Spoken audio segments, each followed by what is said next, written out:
ئامادەبوانی بەڕێز بەیانیتان باش. زۆر سوپاستان دەکەم کە منتان بانگهێشت کردووە بۆ ئەم ڕێوڕەسمە. خۆشحاڵم کە هەنگاوێکی تری چاکسازی و نوێگەری دەبینم.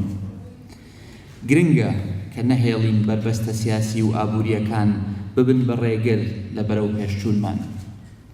ئێوە لە وەزارەتی خوێندنی باڵا و توێژینەوەی زانستی هەمیشە هەوڵتان داوە بەردەوام بن لەسەر بەرنامەی خۆتان، لەسەر چاکسازی وەزارەتەکەتان و لە بەرەو پێشبردننی کەرتەکەتان. ئەم هەنگاوەی بە ئەلکترۆنیکردنی وەزارەتەکەتان هەنگاوێکی تری بەرجەستەیە بەرەو حکومڕانیەکی دروست و وەزارەتێکی سەردەمیانەتر. تەکنۆلۆژیا دۆست و هاوکاری چاکسازیە، هاوکاری کارگێڕی باشترە. پێویستە بۆ باشتر ڕایکردنی کاروباری کارمەندان و مامۆستایان و خوێندکار و قوتابیان. دەستخۆشیتان لێ دەکەم بۆ ئەم کارە و بۆ کارەکانی تر کە لەم چەند ساڵە سەختە و پڕقەیراناویانە ئەنجامتان داوە. لە کاتێکدا کە بودجە نەبوو وەک پێویست سەرفی بکەین لە بینای جوان و شیا و بۆ زانکۆ و پەیمانگەکانتان یاخود کڕینی ئامێر و مختەبەری پێویست، ئێوە دەستەوەستان نەوەستان و زۆر بۆڵەبۆڵیشتان نەکرد و هەنگاوی جدیتان نا بەرەو گەشەکردنی کەرتی خوێندنی باڵا. بۆیە هەر بژین. گرنگە خەڵک لە دەرەوەی کەرتی خوێندنی باڵا بزانن چه گۆڕانکاریەکتان ئەنجام داوە لە کەرتەکەتان. ئێوە بە تاوەتی سیستمی قبوڵی مەرکەزیتان گۆڕیوە لە سیستمێکی دواکەوتووی مەرکەزیەوە بۆ سیستمێک کە قوتابی لەسەر ئەساسی ویست و نمرەی خۆی دەرس و زانکۆی خۆی هەڵدەبژێرێت و دەسەڵاتان دابەزاندووە بۆ زانکۆ و بۆ پەیمانگەکان.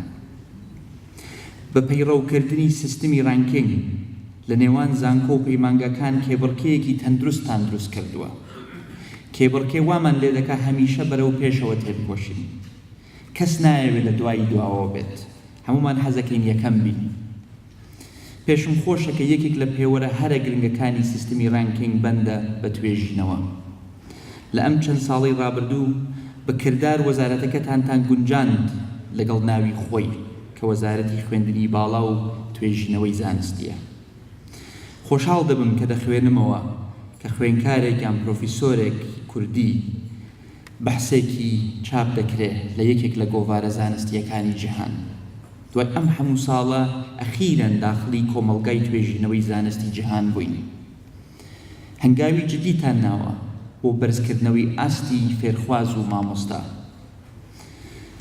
بوونتان بە پرۆفیسۆر یان مامۆستا ئیمتیاز نییە، بەڵکو دەبێت دەرەنجامی ڕەنج و ماندووبوونێکی زۆر بێت. هەروەها نابێ وەرگرتنی شەهادەیەکی خوێندنی باڵا ئاسان بێت. ئەگەر وەکو ئیمتیاز ببەخشرێت قیمەتی نابێ. هەنگاوی بوێرتان ناوە لە پێناوی بەرزکردنەوەی ئاستی قوتابی و مامۆستا، بە تایبەت لە مەسەلەی زانینی زمانی ئینگلیزی و زمانی دیکە. گرنگیدان بە زمانی ئینگلیزی بە تایبەت بۆ دەرسە زانستیەکان و بۆ مامۆستاکانی ماستەر و دکتۆرا یەکێک لە هەنگاوە هەرە گوێرەکانتان بوو. دەستخۆشیتان لێ دەکەم. ڕاستە ڕوبەڕووی هەندە ڕەخنە و گلەیی بوونەوە، بەڵام دڵنیا بن کە بڕیارێکی دروستان داوە و کە ڕێیەکی دروستان گرت هەرگیز نابێ بهێڵن ڕەخنەی سیاسی لەسەر ئەو ڕێیە لاتان بێت. ئەگەر مامۆستایەکی ماستەر یان دکتۆرا ئینگلیزی باش نەزانێ چۆن دەتوانێت بە دوواداچوون بکا بۆ نوێترین زانست؟ چۆن دەتوانێت بۆ چوونی خۆی یان دەرس و بەحسەکانی دەوڵەمەندتر بکات ئەگەر سوود وەرنەگرێ لە ڕاو بۆ چوونی عالەمەکانی جیهان؟ ئەم پرسە خوێندکاریش دەگرێتەوە. بەرهەمی ئەم هەنگاوەتان لە چەند ساڵی داهاتوودا دەردەکەوێت و دەبینن چۆن زانکۆکانی کوردستان بەرز دەبنەوە لە ڕانکینگی زانکۆکانی جیهان. بەڵام بەوەش نەوەستان، گرنگیتاندا بە گرنگترین سامانتان کە خوێندکارەکانتانە. دوورکەوتنەوە لە دەرسە تەقلیدیەکان و زانکۆکان توانیویانە خۆیان بگونجێنن بە بازاڕی کارەوە. خۆ زانکۆ و پەیمانگەکان تەنها شوێنێکی فێربوون نین، بەڵکو شوێنێکن و شوێنێکیش نین کە تەنها شەهادە ئەبەخشن، بەڵکو شوێنێکن بۆ ڕاهێنانی تابی و خوێندکارەکان بۆ خۆناغی نوێی ژیانیان.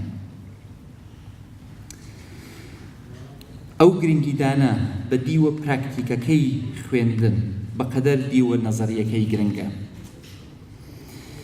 دەورتان لە جێبەجێکردنی بەرنامەی ڕاهێنانی تواناکانی حکوومەتی هەرێمی کوردستان جێی دەستخۆشیە. بەڕای بەندە تەنها بە ممارەسەکردن بە پراکتیکی ئەوەی کە بە نەزری فێری دەبن دەتوانین بە تاوەتی لە معنای فێرخوازێک دەتوانێت بە تاوەتی لە معنای دەرسەکەی فێر بێت. بەو هیوایم کە وەزارەت بەرنامەی ڕاهێنانی تواناکان بگوازێتەوە بۆ لای خۆی و بە تاوەتی بیکا بە بەشێک لە بەرنامەی خۆی و داخلی سیستەمی ڕانگەنیشی بکات. بەردەوام بن لە کارەکانتان، لە چاکسازیەکانتان، لە هەوڵەکانتان بۆ زیاتر گرنگیدان بە vocational training و فێربوونی پیشەی میهەنیەکان.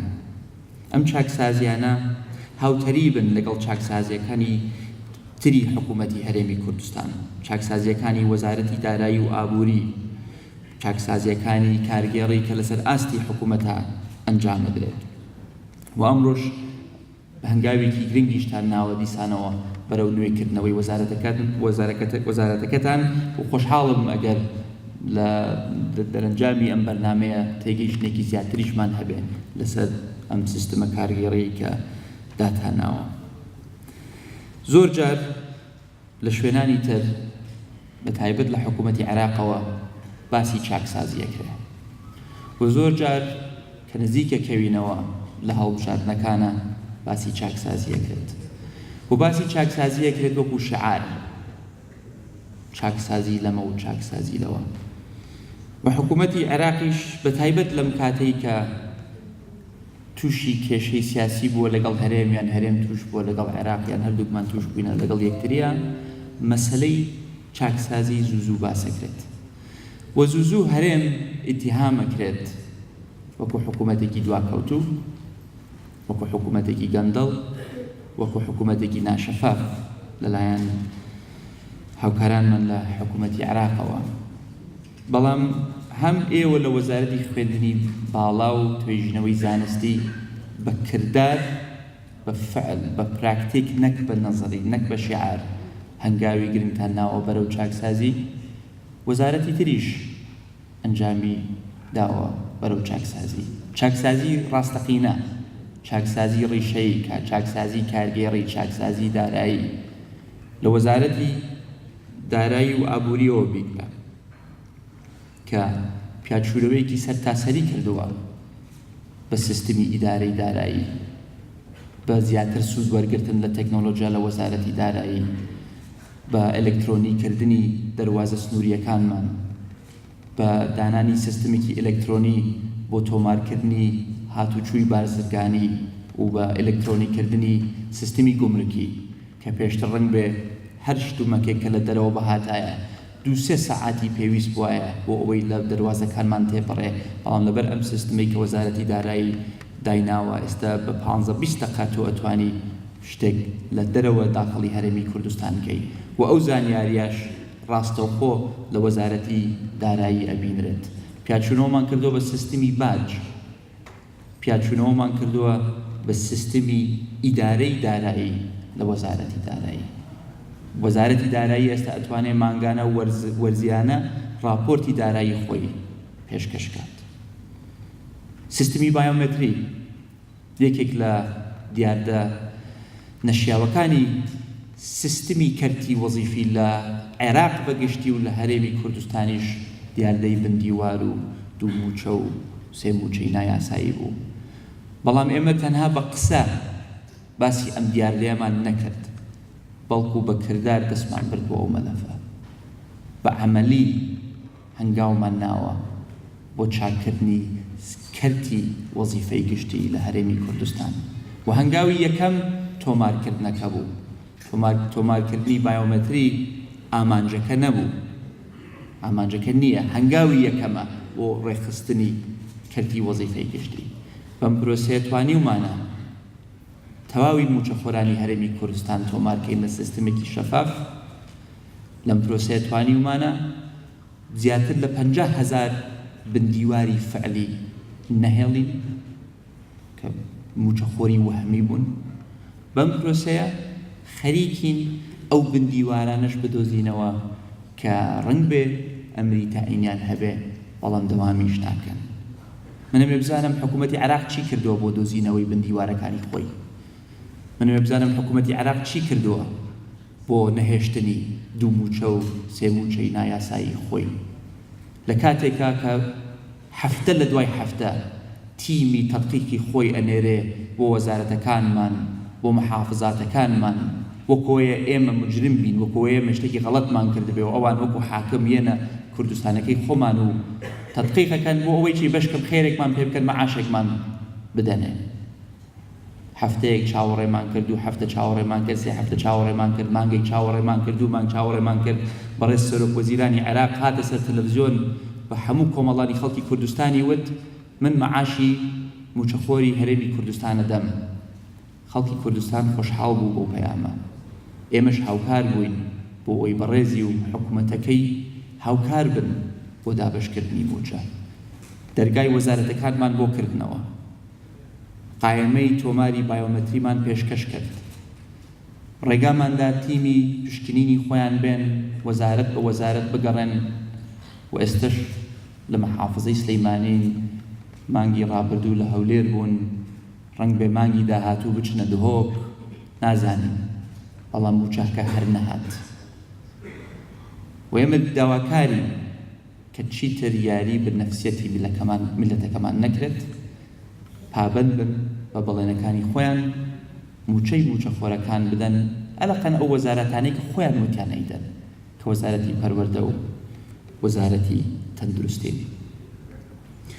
و لە بوارەکانی تریشە ئێمە ئامادەبوونی خۆمانمان دەربڕێەوە، چیان ویستووە سەبارەت بە فڕۆکەخانەکان. ئێمە لاریمان نەبووە، کارمەندی حکوومەتی فێدراڵی ئەنێرن بەخێر بن، پشکنی نەهێنێرن بەخێر بن، سەرپەرشتیارە نێرن بەخێر بن، بەڵام ئەبینین هەفتە لە دوای هەفتە، مانگ لە دوای مانگ ئەو ئابلوقەیە لەسەر هاتوچوو لە هەرێمی کوردستانەوە هەرماوەتەوە کە بووەتە جێی داخ و نیگەرانی خەڵکی کوردستان. سەبارەت بە نەوت، ئەمڕۆ نەوتێکی زۆر لە کەرکووک ڕاگیراوە، چەقیوە، مەجال نییە هەنار دەبکرێ، مەجال نییە بفرۆشرێت.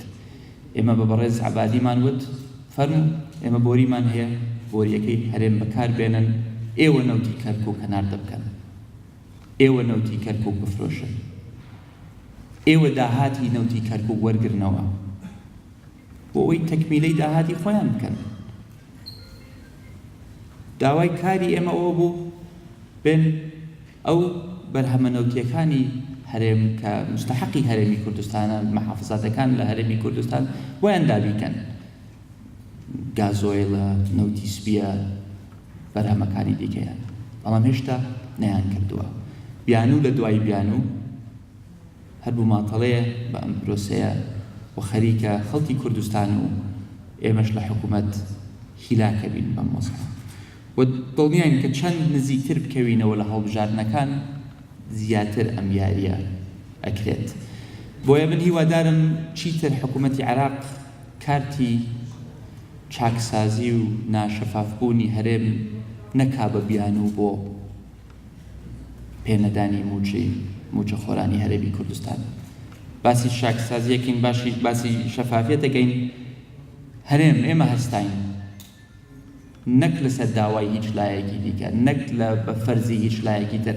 ئێمە چوین گەورەترین کۆمپانیای تەدقیقی نەوت و گازیمان هێنایە کوردستان، وردبینیەکی تەواویان کرد لە پرۆسەی نەوت و گاز لە هەرێمی کوردستان. ئەو پرۆسەیەش بەردەوام بووە، ئەم پرۆسەیەش دەرەنجامی هەبووە، یەکەم راپۆرت ڕاگەیاندراوە لەلایەن کۆمپانیاکەوە و خەریکە کۆمەڵگەی نێودەوڵەتیەکاتە ئەو قەناعەتە کە هەرێم جددیە لە پرۆسەی شەفافیەت.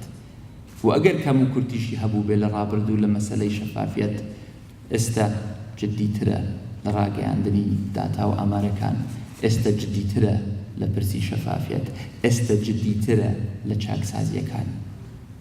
باسی بایۆمەتری وەزارەتی مالیەم کرد بەڵام لە وەزارەتی کارەباش بە پشتیوانی تیبی وەڵد بانک چاکسازی بەڕێوەیە، چاکسازی ئەنجامدرێ کە ئێستا ئێمە قسە ئەەکەین تیمیان لێرەن بۆ پیاچوونەوە بە سیستمی کارەبا. لە مەسلەی تۆڕی پاراستنی کۆمەڵایەتی یاسا ئامادەکراوە، خەریکە یاسا پەسەند دەکرێت چاکسازی بکەین بە سیستمی خانەنشینی. ڕاستە ڕەنگ بێ لە هەندێک مەساڵح بدەین، ڕەنگ بێ هەندێک کەسیش بێن ڕەخنە بگرن لەم چاکسازیانە، بەڵام چاکسازی بێ ئازار نابێت. بۆ ئێمە ئەمانەوێت بۆ خەڵکی خۆمان پێش هەموو شتێک، بۆ کارمەندانی حکوومەتەکەی خۆمان ڕوونی کەینەوە، دڵنیایان کەینەوە کە چاکسازی بۆ ئێمە شعار نییە، چاکسازی بۆ ئێمە تەنها شتێکی نەزەری نییە، ئێمە بە فعلی کردومانە، ئێوە بە فعلی ئەنجامتان داوە. ئەمڕۆ هەنگاوێکە لە هەنگاوە زۆرەکانی چاکسازی لە کەرتی خوێندنی باڵا دەستخۆشیتان لێ یەکەم، دەستخۆشی لە وەزارەتەکانی تریش یەکەم کە ئەم هەنگاوانەیان ناوە لە وەزارەتی ناوخۆ بەپێی ستاندەردی ئایسۆش بە ئێلکترۆنیکردنی وەزارەتەکان ئەنجام داوە. پرۆسەی تۆمارکردنی کۆمپانیەکان ئێستا بە ئێلکترۆنی دەکرێت و من ئەبینم مەگەر ئێمە لەسەر ئەم نەفەسەیە بمێنینەوە، بە ئەم ڕۆحەتە بمێنینەوە، ئەم چاکسازیانەمان بەردەوام بێت، حکومڕانیەکی دروستترمانە بێت، لەبەرەوەی کە خەڵکی کوردستان شایستەی حکومڕانیەکی دروستترن. دەستخۆشیتان یەکەم، سوپاستان ئەەکەم بۆ ئەم دەرفەتە و هەر بشین.